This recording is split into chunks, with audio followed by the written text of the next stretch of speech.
EasyJet के अंदर हम मेडियाटेक जो स्कैटर फाइल होते हैं ना, मेडियाटेक का जो स्कैटर फाइल होती है, उस मेडियाटेक की स्कैटर फाइल को हम फ्लाश नहीं कर सकते। ठीक है, तो अभी हम कैसे इस मेरा जो कोडिंग या एडिटिंग जो भी फाइल मॉडिफाई की माध्यम से हम कैसे एक आपका कौन सा हाँ एक बिना कोई डॉम फाइल से, बिना कोई डॉम से, मतलब डॉम होगा तो आपका मेडियाटेक स्कैटर फाइल बन जाएगा, मतलब मेडिया से तो ऑन हो जाएगा। हमारा पास Y73 की डॉम फाइल भी है और स्कैटर फाइल भी है। हम सिर्फ स्कैटर फाइल से हम किस तरह एक मोबाइल को ऑन करेंगे उस टॉपिक पर बातें करेंगे। ठीक है, सिर्फ और सिर्फ स्कैटर फाइल से कैसे इसको ऑन करेंगे। ठीक है, तो जस्ट एग्जांपल हम पहले इसको क्या करना पड़ेगा, क्योंकि इसको मेडियाटेक है ना, तो मेडियाटेक के हिसाब से उसको हमारा क्या बनाना पड़ेगा, उसको चिप कॉन्फ़िगरेशन करनी पड़ेगी। Y73 की चिप कॉन्फ़िगरेशन वहां पे हमें करना पड़ेगा। तो Y73 का चिप कॉन्फ़िगरेशन नहीं है, बट हम उसको Y20 का चिप कॉन्फ़िगरेशन हिसाब से उसको ऑन कैसे किया जाएगा उसका प्रैक्टिकल देखेंगे। देखिए, तो यहाँ पे जैसे ही आपको किसी Y73 डेड हो जाती है, जैसे अब आपको यूफेस उठा के आइडेंटिफाई करते हैं, तो उसमें इस चीज जब जैसे अभी इस यहाँ पे दिखाई दे रहा है लोन 0, लोन 1, लोन 2 इस तरह ही दिखाई देता है। तो हमारा कौन सा फाइल कहाँ राइट करने से वो सही से ऑन हो जाएगा। ठीक है, तो हम पहले क्या करेंगे, हमारा फ्लाश फाइल हमारे पास होनी चाहिए। ठीक है, तो Y73 का हमारा पास फ्लाश फाइल है, Y73 स्कैटर। हर एक फाइल के अंदर, मतलब जो यूफेस का फाइल के अंदर आपका PGPT यूफेस, PGPT EMMC बोल के होती है दो फाइल, समझे ना। मतलब आप किसी भी यूफेस फाइल को अगर एक्सट्रैक्ट करते हैं तो एक्सट्रैक्ट के बाद इसमें PGPT यूफेस, PGPT EMC जैसे भी उसमें ज़्यादातर रहती है। ठीक है ना, ये आपकी Y73 के अंदर या आपका किसी दूसरा मोबाइल के अंदर जिसमें यूफेस होता है, जिसमें यूफेस होता है, ज़्यादातर वीवो MI ये सब सारे फाइल के अंदर आपका PGPT यूफेस, PGPT EMC एक दो टाइप का जस्ट यहाँ पे लिखा होता है, फाइल्स लिखा होता है, जो कि रो फाइल यहाँ पे दिया जाता है, समझे ना, रो फाइल यहाँ पे होती है। ठीक है, तो किसी भी मतलब मान लीजिए Y73 की जगह Y75 भी डेड हो गया, तो जब आप उसका फ्लैश फाइल डाउनलोड करेंगे ना, तो उसमें PGPT यूप्रेस, PGPT EMC रहती है। ठीक है, जैसे कि मैंने एक वीडियो बनाया हूँ, मतलब मेरा एक जो स्टूडेंट का बना था, उसके अंदर जो फाइल के अंदर था उसी विषय से मैं आपको दिखा देता हूँ, प्रूफ दिखा देता हूँ कि हाँ या नहीं था। साला क्या हो गया, मतलब वीडियोस की से फाइल ओपन होने में थोड़ा सा लेट होती है।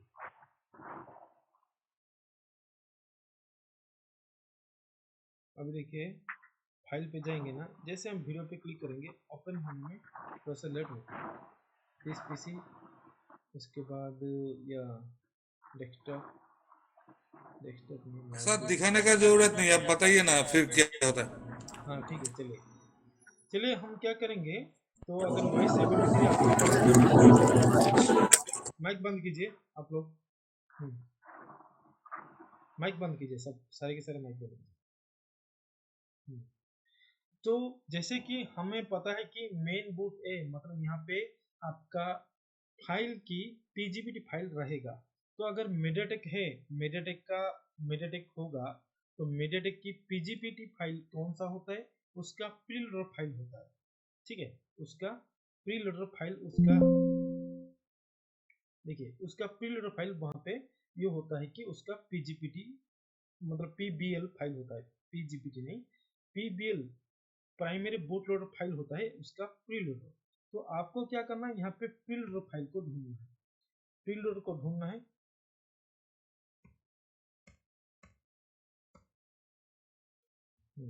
जैसे ये है प्रीलोडर फाइल Y73 की, ये है प्रीलोडर फाइल। प्रीलोडर को उठाया और लोन ए पे मैंने डाल दिया। क्या करना पड़ेगा आपको, प्रीलोडर फाइल को उठा के, सर यहाँ पे ड्रॉप एंड ड्रैग का सुविधा नहीं है यूफाई की तरह, यहाँ पे Ctrl C करते हैं और मेन बोर्ड ए के अंदर हम क्या करेंगे, प्रीलोड फाइल यहाँ पे राइट करेंगे, प्रीलोड बिन। तो यहाँ पे हो गया आपका प्रीलोड बिन। तब क्या होगा, जब आप फ्लैश फाइल डाउनलोड करते हैं ना, यूफेस का फ्लैश फाइल डाउनलोड करते हैं, तो उसके अंदर एक होता है पीजीपीटी यूफेस पीजीपीटी ईएमसी होता है, ठीक है। ये पीजीपीटी यूफेस क्या होता है, ठीक है। मैंने यहाँ पे दिखाया कि पीजीपीटी जो पीजीटी यूफेस पीजीपीटी यूफेस या पीजीपीटी ईएमसी होती है, उसको हम कैसे इमेज में कन्वर्ट कर दिया। ये पीजीपीटी मतलब इसमें प्राइमरी जीपीटी होता है, प्राइमरी जीपीटी होता है। ये प्राइमरी जीपीटी का लिखा होता है कि देखिए, जैसे कि हर एक सेक्टर मतलब हमारा लून के अंदर हमारा कौन सा जो यूफेस के अंदर जो लूम्स रहती है, मैंने बताया था कि ये यूफेस के अंदर जितने सारे लूम्स है, लून 1 लून 2 लून 3 मतलब लून 1 2 3 जो लून 0 से शुरू होता है, यहाँ से अगर लून 0 या लून 1 पे एक से ज्यादा अगर एक फाइल वहां पे राइट होती है, तो उसमें प्राइमरी जीपीटी की पी उसके उस लून के लिए प्राइमरी जीपीटी की जरूरत नहीं है। अगर एक से बढ़कर ज्यादा फाइल वहां पे स्टोर होता है, तो उसमें प्राइमरी जीपीटी रहना जरूरी है, ठीक है। जैसे कि यूफेस क्लास में बताया था, उसको देख लीजिए एक बार। तो उसी तरह लून 2 के अंदर भी आपका प्राइमरी जीपीटी रहना जरूरी है। प्राइमरी जीपीटी का काम है कि उसके अंदर का जो ब्लॉक जो राइट होगा, कौन कहाँ पे रहेगा, उसका डाटा सेव करने के लिए वो यूज उसका डाटा स्टोर करने के लिए रखा जाता है, ठीक है। पीजीपीटी का काम है कि उसकी फाइल कौन सा ब्लॉक कहाँ से रहती है। जैसे कि पीजीपीटी क्या होता है कि तो इस लून के अंदर कौन सा फाइल कहाँ रहता है, उसका डाटा जरूरी है इसके अंदर, ठीक है। प्रीलोड तो यहाँ पे बन गया, बट यहाँ पे स्कैटर फाइल राइट करने की सुविधा नहीं है। अगर स्कैटर फाइल के राइट की सुविधा होता, तो यहाँ पे लून के अंदर ऑटोमेटिक ब्लॉक बन जाता, ऑटोमेटिक कौन से सेक्टर से कौन सा फाइल, तो कौन सा सेक्टर से कौन सा फाइल स्टार्ट होता है एंडिंग होता है आ जाता, ठीक है। तो आपको क्या करना है, जैसे आप किसी फ्लैश फाइल को डाउनलोड करेंगे ना यूफेस का, तो उसमें एक पीजीपीटी यूफेस पीजीपीटी ये ऐसे बोल के होता है, उसको रो जस्ट फाइल के नाम से आता है, उसको हमें डॉट बिन या डॉट एमएसपी के अंदर बनाना, कन्वर्ट करना है, ठीक है। जैसे कि हमने उसको पीजीपीटी यूफेस को डॉट बिन से कन्वर्ट किया है, या लून 2 के अंदर हम क्या करेंगे, अभी पहले पीजीपीटी फाइल को राइट करेंगे। तो मैं यहाँ पे चॉइस करूंगा, तो यहाँ पे आएगा नीचे सबसे नीचे पीजीपीटी यूफेस, तो मैंने यहाँ पे पीजीपीटी यूफेस को चॉइस किया। चॉइस करने के बाद यहाँ पे देखिए कोई भी फाइल चॉइस नहीं होगा, बट पार्टीशन कहाँ से शुरू होता है वो सारा यहाँ पे आ गया। तो पीजीपीटी के अंदर लिखा होता है कि कौन सा फाइल कहाँ रहता है, तो हम क्या करेंगे, इसको राइट कर देंगे। क्या करेंगे, हमने यहाँ पे राइट कर दिया है। राइट करने के बाद अभी देखिए डॉन हो गया। तो पहले क्या होता है, ये पूरा खाली था, अभी फिर से उसको मैं स्कैन सोर्स करता हूँ, ठीक है। स्कैन सोर्स करने से देखिए, जब हमने पहले आइडेंटिफाई किया था, तो इसमें पूरा का पूरा खाली बता रहा था, अभी यहाँ पे सारा फाइल यहाँ पे आ गया। आने के बाद आपको अभी मतलब यहाँ पे हमारा पार्टीशन बन गया, बट जब तक क्या होता है, कभी कभी इसके अंदर जब तक फाइल नहीं रहेगी, जब तक इसके अंदर हमारा सिस्टम या कुछ फाइल उसके अंदर जब तक नहीं रहेगी, तब तक ये क्या होगा, आपका मोबाइल ऑन नहीं होगा, या vivo Y73 विवो भी नहीं लिखेगा, या पोर्ट मतलब जो पोर्ट बनाते हैं वो पोर्ट भी सही से नहीं बनाएगा। इसीलिए आपको क्या करना पड़ेगा, अभी इसको जो स्कैटर फाइल को हमारा रो प्रोग्राम एक्सएमएल से कन्वर्ट करना है, क्वालकॉम चॉइस करना पड़ेगा। हमने अभी यहाँ पे क्वालकॉम चॉइस करना है और उसको स्कैन सोर्स करना है, क्वालकॉम चॉइस करके स्कैन चॉइस करना है, तो यहाँ पे पार्टीशन आ जाएगा, ठीक है। जब आप इसको किसी भी एक फाइल को अगर रीड करते हैं, अगर इसको हम रीड करूंगा, तो ये क्या होगा, अभी क्वालकॉम के हिसाब से सेव हो। देखिए हमने तो इसको रो प्रोग्राम को एक्सेल एक्सएमएल के माध्यम से तो रीड किया है, बट स्कैटर को यहाँ पे कैसे कन्वर्ट करेंगे, ठीक। तो उसमें फाइल जो नेम सेव हुआ था रो प्रोग्राम 2 बोल के सेव होता है, तो उसमें मैं साइड में लिख लेता हूँ Y73, ठीक है, y73 लिख लेता हूँ।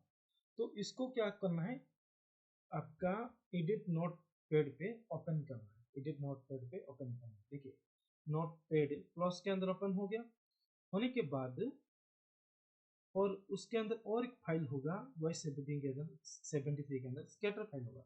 स्कैटर को भी हमारा नोट पैड प्लस पे ओपन करना है। स्कैटर कहाँ गया, इस स्कैटर को भी हमने यहाँ पे ओपन कर दिया। देखिए तो जिस तरह की मैंने बताया था कि अगर क्वालकॉम के अंदर रिकवरी फाइल को ऐड करना है, रिकवरी फाइल को ऐड करना है, तो उसका क्या करना पड़ेगा, नेम लिखना पड़ेगा या फाइल नेम लिखना पड़ेगा, क्या करना पड़ेगा, मैंने बताया था। जब मैंने बताया था उसका फाइल का नेम यहाँ, फाइल का नेम यहाँ पे लिख लीजिए। तो जैसे कि यहाँ पे पहला फाइल है रिकवरी, आपको यहाँ पे सर्च करना है, कंट्रोल F2 रिकवरी सर्च किया। तो मेडिटेक के अंदर क्या होता है कि फाइल पहले से लिखा होता है, ये कौन सा फाइल है, इसको आपको जस्ट कॉपी किया, कॉपी करने के बाद जो फाइल नेम के बाद दो डॉट मार्क आता है ना ऊपर के हिसाब से, उसका नेम कुछ अलग है, उसके बीच में फाइल का नाम मेंशन करना और कुछ नहीं, बस फाइल का नेम मेंशन करना। यहाँ इमेज को यहाँ पे मैंने कंट्रोल C की, उसके बाद यहाँ पे कहा गया है, हाँ उसके बाद रो प्रोग्राम को जाना है, VB मेटा कहाँ है, इसके फाइल के नेम के बीच में डाल देना, VB मेटा डॉट इमेज आ गया। उसके बाद सिस्टम में राइट होने के लिए परमिशन मांग रहा है, कंट्रोल C करना है और VB मेटा की जो फाइल के नेम के बीच में लिख देना है। ठीक है, बस फाइल को कॉपी किया और इसको मैंने यहाँ पे भी कर दिया। ठीक है, तो यहाँ पे मैं इसको कॉपी करता हूँ और eFuse कहाँ है, ये है eFuse की फाइल नेम के आगे कंट्रोल V करता हूँ, SSL PM1 को कॉपी करता हूँ, कॉपी यहाँ पे P1 को कंट्रोल V, 2 पे भी कंट्रोल V कर लेता हूँ, बस यहाँ पे 1 की जगह 2 लिख लेता हूँ, थोड़ा सा इजी और जल्दी होगा। को पेस्ट कर दूंगा, उसके बाद लास्ट में नेम चेंज कर, जैसे कि मैंने T1 पे T1 डाल दिया, T2 पे T1 डाल दिया, बस लास्ट में 2 नंबर चेंज कर दी। उसके बाद सुपर कैच यूजर डेटा रहा है, तो सुपर यहाँ पे सुपर तो कंपलसरी है, कंट्रोल C और यहाँ पे कंट्रोल V। उसके बाद कैच पे जाते हैं, कैच इमेज कंट्रोल C, बस यहाँ पे कंट्रोल V। ठीक है, उसके बाद यूजर डाटा और कुछ नहीं है, यूजर डाटा। ठीक है, बाकी और कुछ नहीं ऐड नहीं, यूजर डाटा के बाद कुछ और भी ऐड नहीं करना पड़ेगा, कंट्रोल V। तो जैसे स्कैटर का अगर हम चॉइस करते हैं, तो जैसे दिखा देता हूँ, अगर कहीं मैं स्कैटर फाइल को चॉइस करता हूँ, देखिए दिखाता हूँ, इसको पहले मैं कंट्रोल S कर लेता हूँ, कंट्रोल सेव हो जाए, कंट्रोल S चॉइस किया हूँ।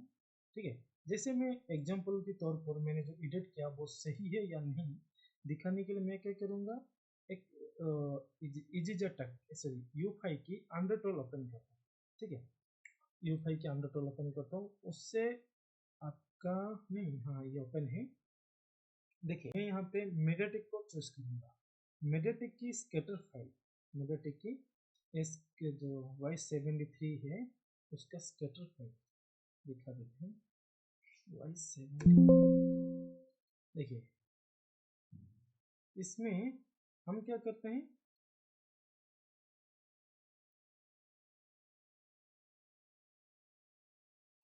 देखिए स्कैटर फाइल को मैं यहाँ पे ड्रॉग एंड ड्रॉप करता हूँ। तो यहाँ पे देखिए, यहाँ पे प्रीलोड और रिकवरी, प्रीलोड तो हमने राइट कर दिया, बट कौन सा सेलेक्टेड है, कौन सा सेलेक्टेड है, देखिए क्या चीज जो सेलेक्टेड है, recovery, VB meta, system, vendor, OEM, VGC, storage, लोगोडम, जो सेलेक्टेड है, उसके बाद हमने इसको कन्वर्ट किया था क्वालकॉम के फाइल में। तो जो हमने कन्वर्ट किया है रो प्रोग्राम 2 को कन्वर्ट किया है, तो उसको मैं यहाँ पे ड्रॉप एंड ड्रॉप करता हूँ। देखिए उसमें भी सॉरी फिर से चॉइस कर लेता हूँ, ऐसा गलती कर लिया मतलब उसको। देखिए उसके भी क्या होता है कि जैसे कि हमारा मेडियाटेक के अंदर रिकवरी था, VB मेटा आ गया, VB मेटा सिस्टम वेंडर आ गया, जो जो फाइल हमने स्केटर के अंदर सेलेक्ट किया हुआ है उसको मैंने रो प्रोग्राम के अंदर उसको ऑन किया हूँ। तो यहाँ पे मैंने आपको बस यहाँ पे दिखाना चाहा कि मीडियाटेक में कौन सा मीडियाटेक की स्केटर के अंदर जो देखिए मेरे प्रिंट ले जाता हूँ। प्रिंट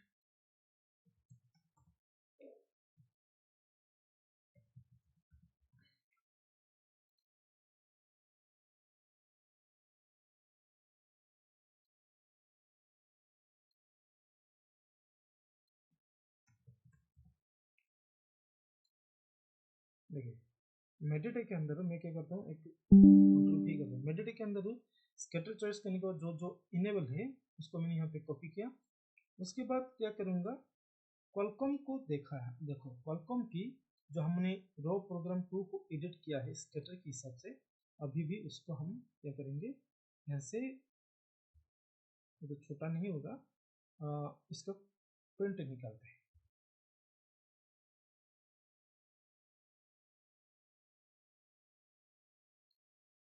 कंट्रोल हो गया, पेंट कहाँ है, पेंट पे डाल दिया इसको। ये देखिए ये क्वालकॉम फाइल है, वो स्कैटर फाइल है, ठीक है। उसके बाद क्या करेंगे, जो फाइल हमारा फोटो में नहीं आया है उसको थोड़ा सा ऊपर करके उसका फिर से प्रिंट ले जाएंगे। तो कैमरे के बाद नहीं आया था, मैं देखिए इसका प्रिंट ले जाता हूँ।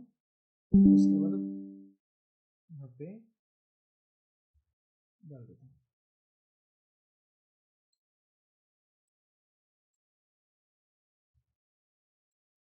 देखिए अगर यहाँ पे मैं आपको करेक्ट करके मैं दिखाना चाहूँगा, प्रीलोड तो हमने राइट किया है, प्रीलोड को छोड़ के रिकवरी, यहाँ पे रिकवरी आ गया।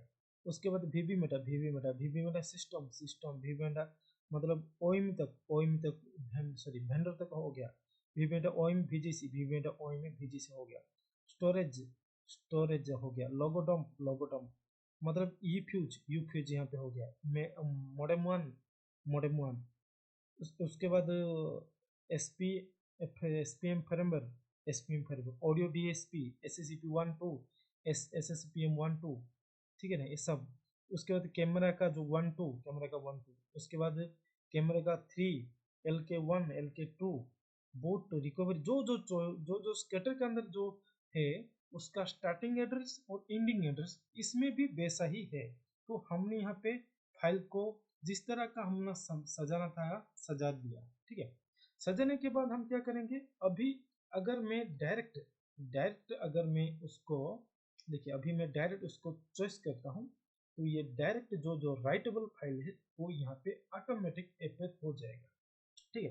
तो अगर मैं यहाँ पे आपको पूछना चाहता हूँ, अगर मैं इसको अभी राइट करता हूँ, ठीक है, मेरा जो Y73 डेड हो गया, तो मैंने उसको खुद एडिट करके खुद से प्राइमरी जीपीटी बनाई।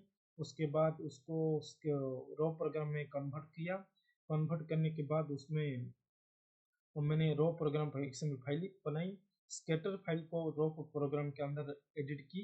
एडिट करने के बाद रो प्रोग्राम के अंदर एडिट करने के बाद उसको मैं इसको फाइल चॉइस करके अगर इसको राइट करता हूँ तो ये Y73 ऑन होगा या नहीं होगा, बताइए, आप लोगों का राय बताइए। सर बायोलॉजिक तो ऑन तो होगा। मैंने पहला जो Y73 ऑन किया था, एक शायद वेस्ट बंगाल का, कलकत्ता का, तो मैं इसी मेथड से उनका ऑन किया था, ठीक है। ऑन किया था, जैसे ही ऑन हो गया मैंने फेसबुक में भी पोस्ट डाला था और हर एक जगह में पोस्ट डाला था, बट सबको ये समझ आया नहीं आया बताइए।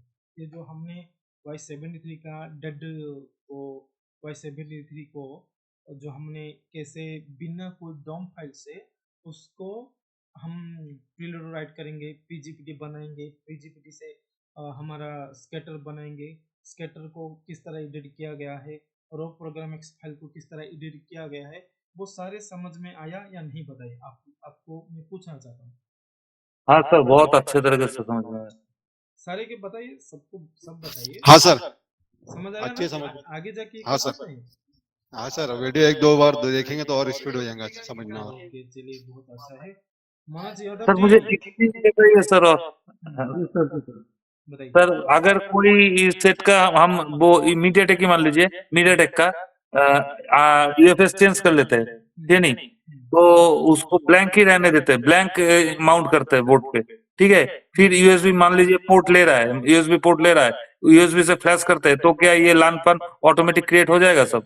हाँ, ये सब ऑटोमेटिक हो अगर वो यूएसबी पोर्ट ले रहा है, मान लीजिए आपको नया हाँ यूएफएस डालते हैं, ठीक है, नया यूएफएस डालते हैं, तो नया यूएफएस डालते तो पोर्ट बना लेता है। अगर आप स्कैटर पे करते जो भी जब आप चिप कॉन्फ़िगरेशन राइट करना पड़ेगा पहले, अगर आप यूएफएस चेंज करते हैं तो चिप कॉन्फ़िगरेशन राइट करना पड़ेगा। कोई बोला चिप कॉन्फ़िगरेशन के बिना तो नहीं होगा ना?